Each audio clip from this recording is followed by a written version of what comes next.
So ayun guys, magandang araw sa inyong lahat. So meron tayo dito ngayon guys na i-unbox, binili ko online for emergency, no? For emergency sa repairs. So bali ano to guys, USB powered na panghinang o USB powered soldering iron. So bali ito siya guys, oh. Ito yung kanyang product description. Tapos nabili natin siya sa halagang 182. So yun, titingnan natin kung sulit ba tayo sa binili natin na 182 pesos at kung okay ba yung quality. So tara guys, buksan na natin.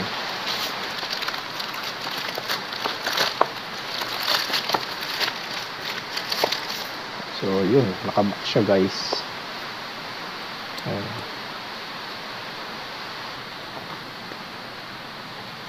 At ito yung mga product features niya guys, oh. Pero sleep function, so, temperature rises in 5 seconds. So mabilis lang siya mag-init, nasa 5 seconds mainit na siya kagad.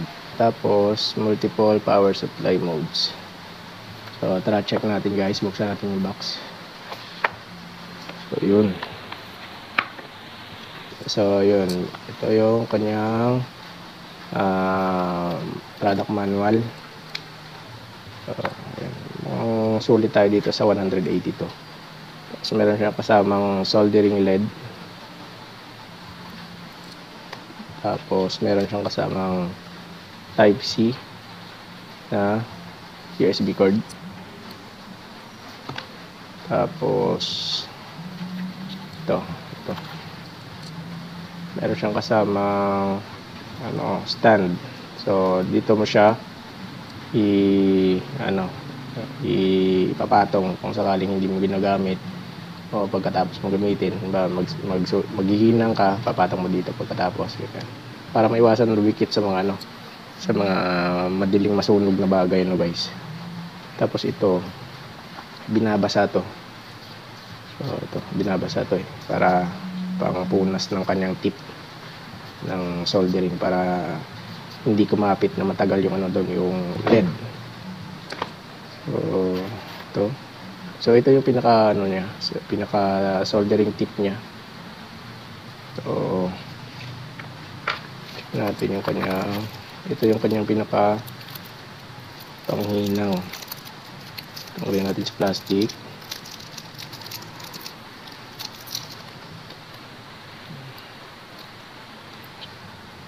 So dito natin ito ilalagay.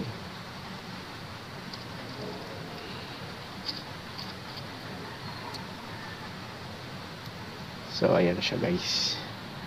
Hindi ko alam kung meron tong charge. Subukan natin. Wait lang. Check ko muna yung manual.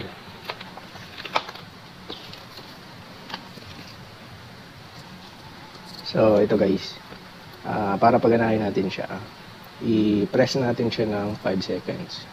1, 2, 3, 4, 5. After 5 seconds na press, naka-on na yan guys.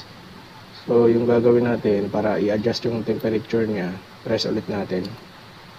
So ayan, yung green is low temperature.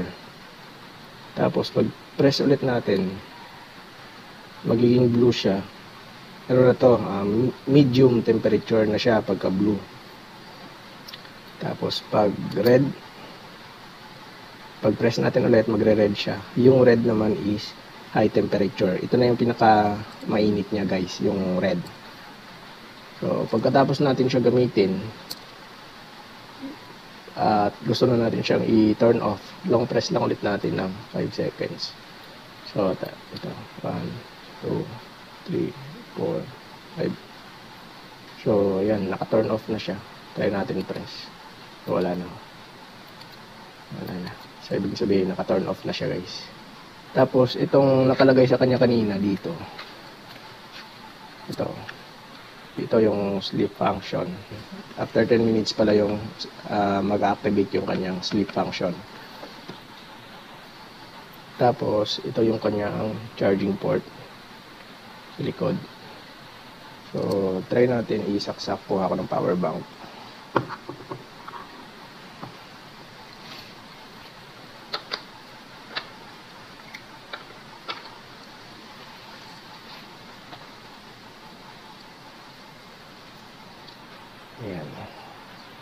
Tapos, saksak natin dito. Saksak natin.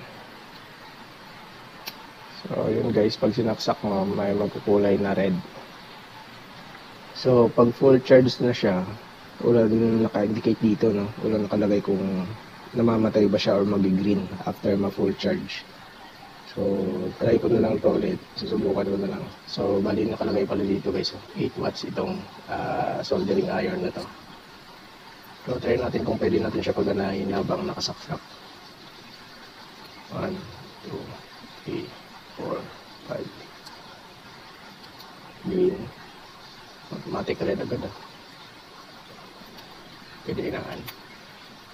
Yung green, blue, red. So, bali na iiwan siya kung anong settings yung iniwan mo doon bago mo i-turn off. So, pag open mo, yun pa rin yung settings niya. Kung naka-high temperature ka bago mo i-turn off. Pag turn on mo, naka-high temperature pa rin kagad siya.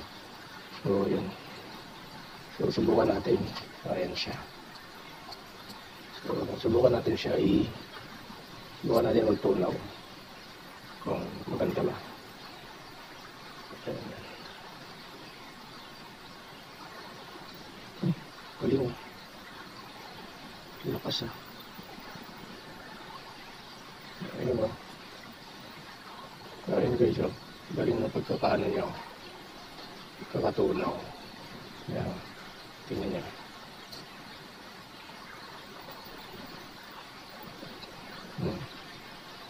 So, okay na. So, turn off na natin.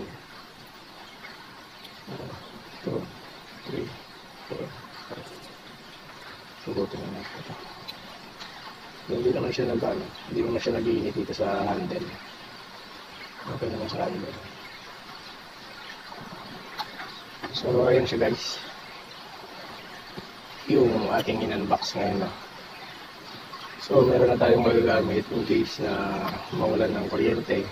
Tapos, meron tayong ginagawa. So, sa mga kagaya ko na mahilig yung buting-ting dyan, mahilig yung repair, kung ano-ano, magagamit natin ito guys sa for emergency.